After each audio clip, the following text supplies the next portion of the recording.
I'm joined today by Rupal Lamorena, Managing Director at Accenture. She co-leads inclusion and diversity within the Accenture Federal Civilian portfolio. She's a Brownie Troop Leader, which I can't wait to hear more about.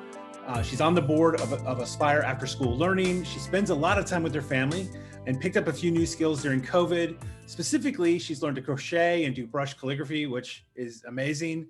And Rupal and I have known each other for 13 years. I'm thankful that you've joined me here today, Rupal. Yeah, thanks for having me, Jeremy. It's fun to be together again virtually. Yes. So for those who haven't met you or gotten to know you in the trenches of a project, share a bit about yourself, where you're from, who you are, and what you do. Sure. Yeah. So for those of you who don't know me, if you do know me, you know that I'm from Cleveland, Ohio. So that makes me generally a tortured sports fan, though we've had some bright moments over the years.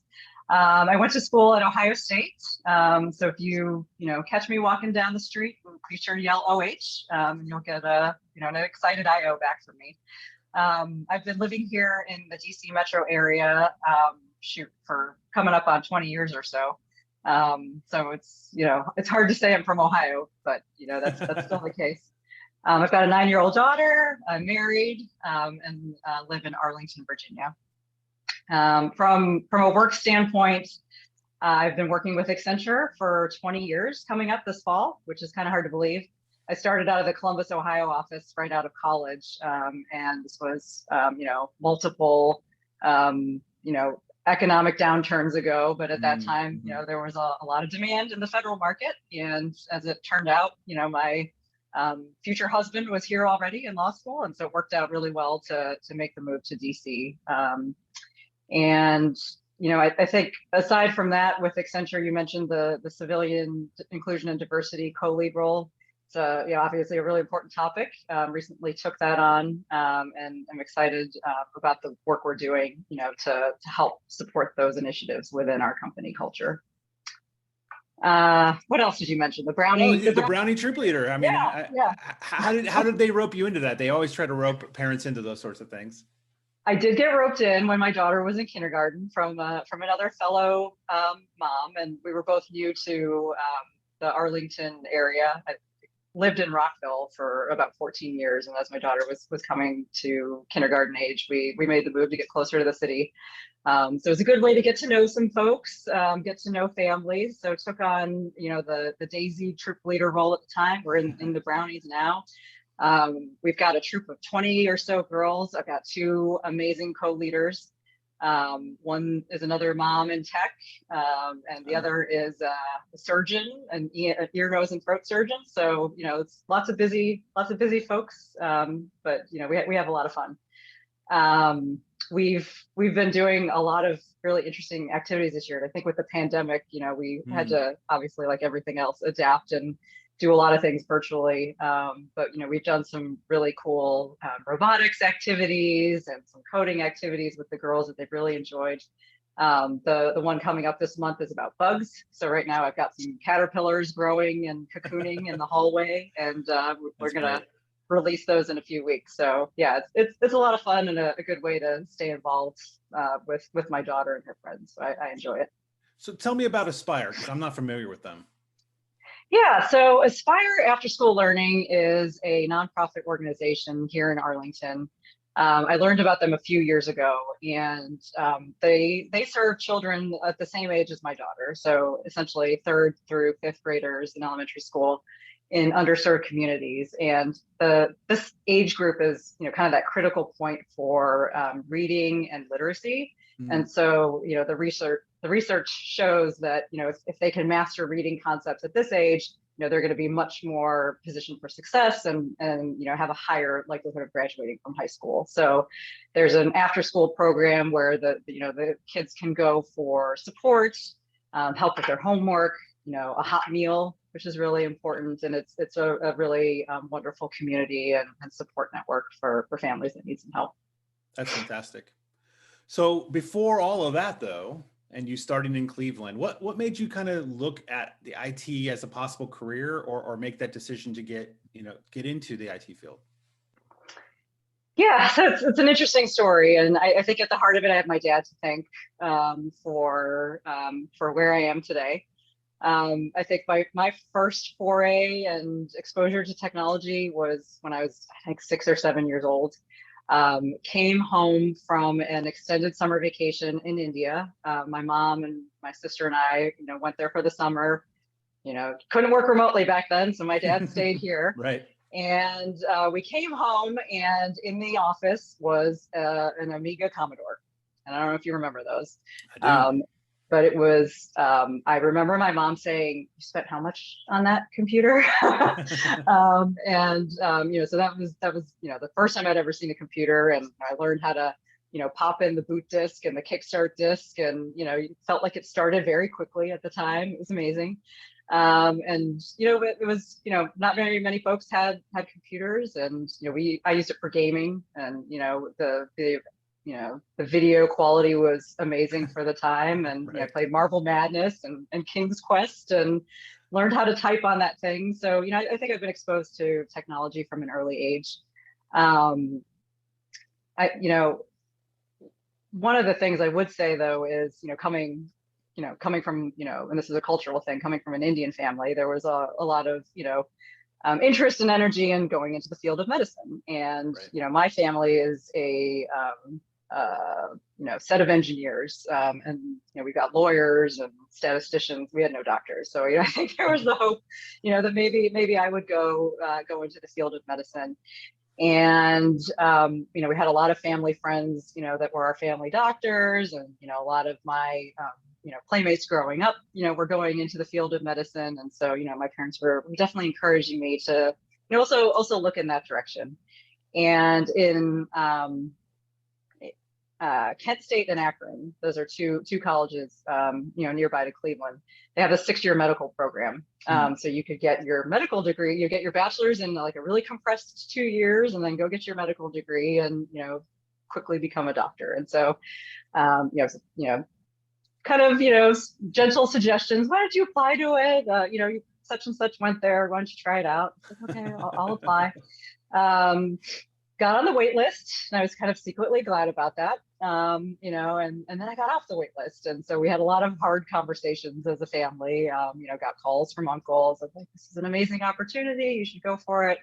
But I think this is a good example, at maybe one of my first opportunities to stand my ground. And I was like, I'm not ready to commit to this. And if medicine is the way, like, I can do it in 8 years instead of 6. Like, I think it's going to be okay. And everyone was supportive, of course. But that was one path. And I'll say I did some rounds with a family friend doctor, and I remember he was giving someone stitches, and I felt very lightheaded. And I was like, I think I'm going to pass out. They made me sit down. I was like, I don't think this is a good idea, guys. Like, maybe I should stick to something else. I got to figure out what that is. So at that point, I didn't really have, aside from the Amiga, I didn't have a bunch of exposure to technology. There were no computer science classes in school.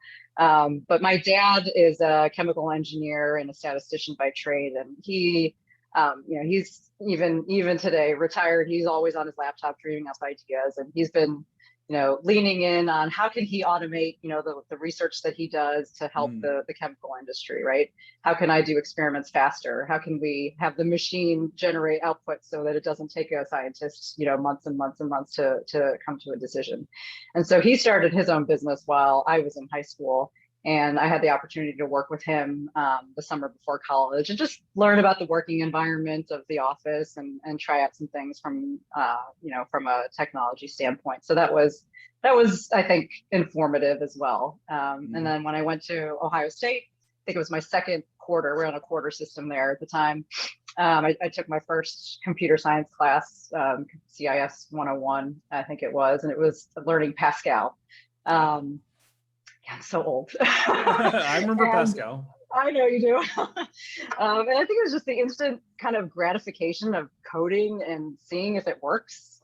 or, getting the feedback that didn't work, and troubleshooting and problem solving. I was just like sitting at in my dorm on my computer late at night, like just into the night, just trying to fix something. And, it's those things that, you're not going to go to sleep until you figure it out. And it was just, I was motivated. I enjoyed it, and I felt really accomplished when I did something and fixed it. And, I think from there I was hooked. So that was, I think halfway through the first year, I declared the computer science major and didn't really look back.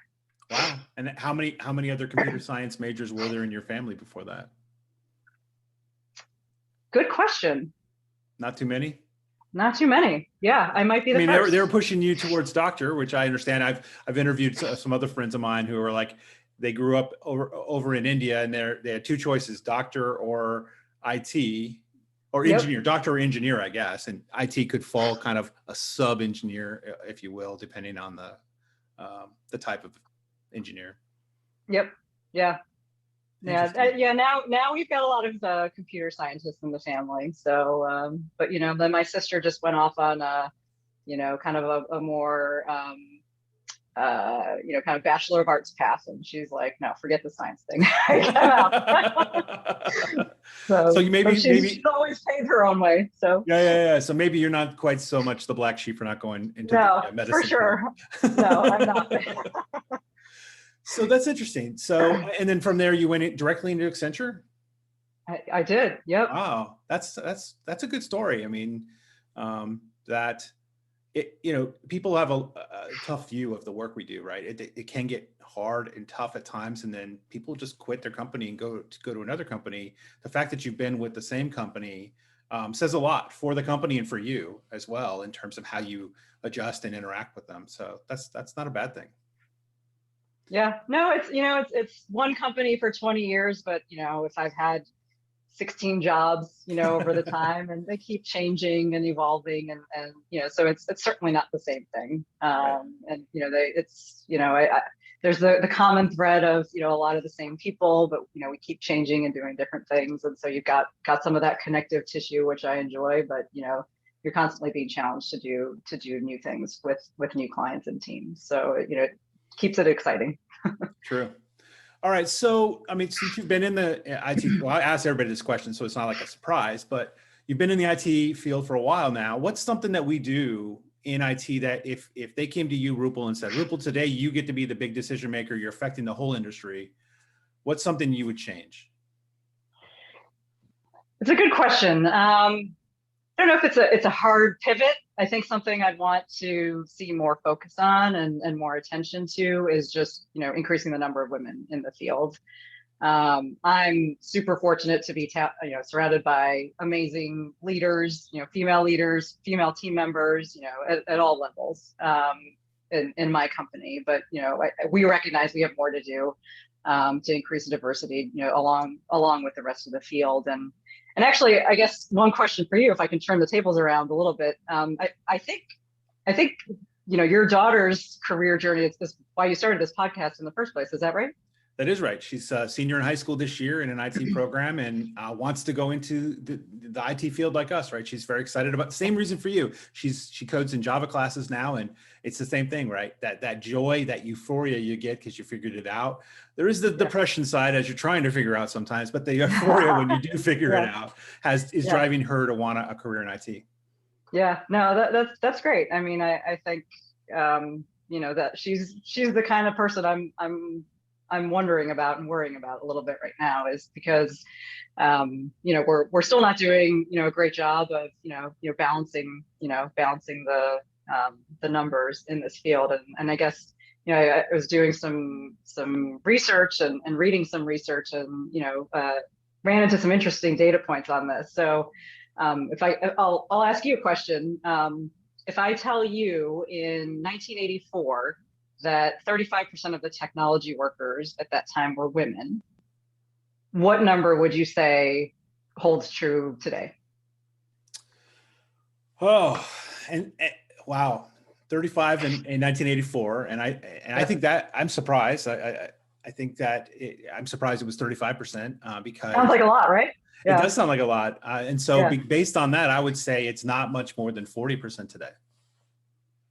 Yeah, I mean, It's a really good guess, but I think I would just take it to the other side, and the statistics are actually 32%. So we're actually doing worse today, than we were, and we're working so hard, right? Like with STEM education, and with helping the kids in Girl Scouts, right? And Right. your daughter's got this exposure to it, and so what's really interesting to me is, as much as we're doing to educate our children and the next generation, the work that we have to do, as the research is finding, and as we're looking inwards to ourselves, is solve how inclusive we are in the college classroom, in the workplace, and kind of break the cycle of that drop off.